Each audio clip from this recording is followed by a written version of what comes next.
It was 9:41 p.m. when Angela Patterson finished her grocery shopping at the Safeway in Portland, Oregon, pushing her cart through the nearly empty parking lot toward her car, exhausted from a double shift at the hospital where she worked as a nurse and just wanted to get home, put the groceries away, and collapse into bed. The store was about to close. Most customers had already left, and the lot was dark except for scattered overhead lights that seemed dimmer than usual, several of them burned out and not yet replaced. Angela's car was parked in the third row from the entrance, and as she approached it, she noticed a van parked directly next to her driver's side door.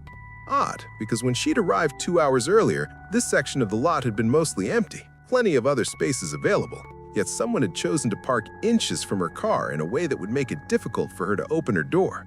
Warning bells started ringing in Angela's mind, a primal instinct telling her something was wrong, and instead of walking directly to her car, she stopped about 20 feet away, pretending to check her phone while actually assessing the situation. The van was a dark blue Dodge Caravan with tinted rear windows and no visible license plate on the front, and as Angela watched, she saw movement inside. Someone was in the van, sitting in the driver's seat, not getting out, just waiting. Every muscle in Angela's body tensed. She'd read about this tactic, predators parking close to victims' vehicles and waiting for them to approach, then grabbing them in the vulnerable moment when they're loading groceries or opening their door.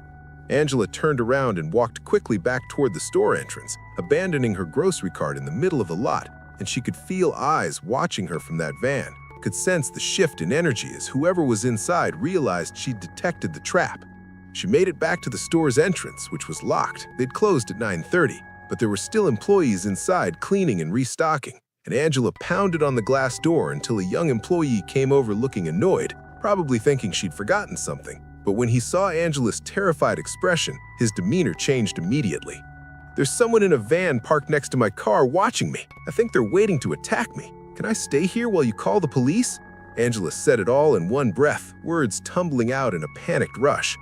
The employee, his name tag said Marcus, didn't hesitate. He unlocked the door, let Angela inside, locked it again behind her, and immediately radioed for the store manager while pulling out his phone to dial 911. The manager, a woman in her 50s named Diane, arrived within 90 seconds and listened as Angela described the situation, and Diane made a command decision. She asked one of the male stalkers to walk out with another employee and create a visible presence near Angela's car while they waited for police. Angela watched through the store windows as two Safeway employees in their work vests walked deliberately toward her vehicle, phones out and recording, making it obvious they were documenting everything, and the van's engine immediately started, the vehicle backing out and driving toward the lot exit at a speed that suggested urgency. One of the employees managed to get video of the van's rear license plate as it fled, and he also captured footage of the driver, a white male, maybe 40s, with a beard, wearing a dark hoodie, and he documented the fact that the van's side door was partially open, something Angela hadn't been able to see from her original angle, but which became clear as it drove away. Police arrived 6 minutes later, took Angela's statement, reviewed the video the employee had recorded, and ran the license plate, which came back registered to a vehicle that had been reported stolen 3 days earlier from a mall parking lot in Beaverton. The officers told Angela she'd done exactly the right thing by not approaching her car, by trusting her instincts and retreating to safety, because the pattern she'd described, parking impossibly close to a victim's vehicle, hiding in wait, having the side door ajar for quick access, was consistent with attempted abductions they'd seen in the Portland metro area over the past several months. In fact, there had been 2 successful abductions using this exact method in the previous 8 weeks, women loading groceries into their cars, someone emerging from a van parked beside them and forcing them inside, driving to isolated locations where they were sexually assaulted before being released. Both victims had survived but were traumatized, and police had been searching for the suspect vehicle without success until now.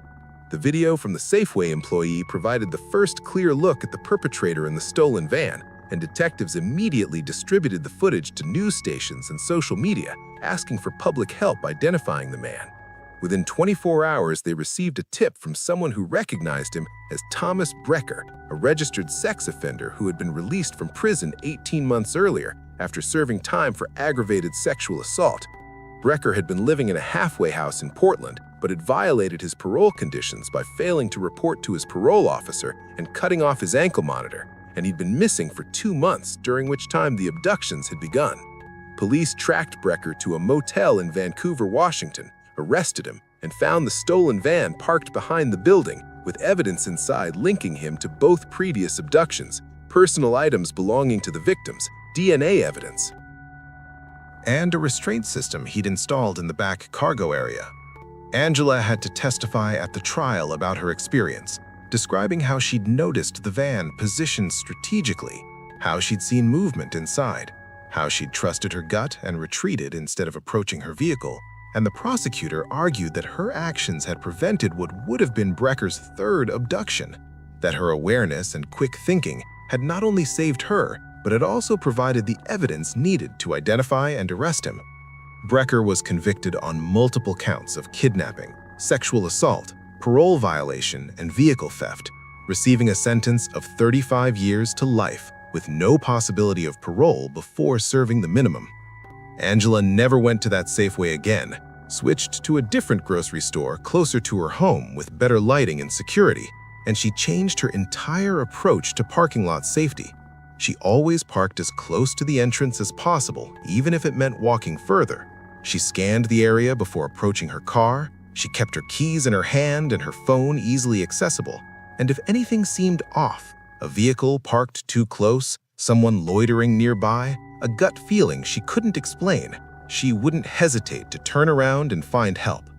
She shared her story on Facebook with a detailed post about what to look for, and it went viral within days, shared over 50,000 times across parenting groups, women's safety forums, and community pages, with thousands of comments from people sharing similar experiences or thanking her for the warning. Several women commented that they'd had vans parked suspiciously close to their cars in parking lots, but had ignored the feeling because they didn't want to seem paranoid. And Angela's post validated that instinct, encouraged them to trust those feelings, emphasized that feeling foolish is infinitely preferable to being abducted.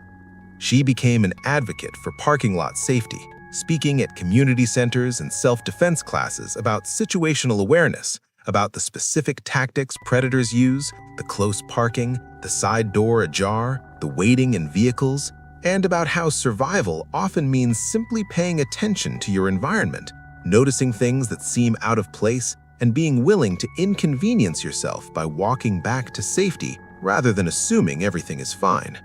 She tells audiences that predators count on people being polite, being in a hurry, being distracted by phones or tiredness, being reluctant to make a scene, and every time you override those social pressures and prioritize your safety, every time you turn around, every time you ask for help, every time you refuse to approach a situation that feels wrong, you're breaking their playbook, forcing them to abandon the attempt because they need you to be compliant and predictable.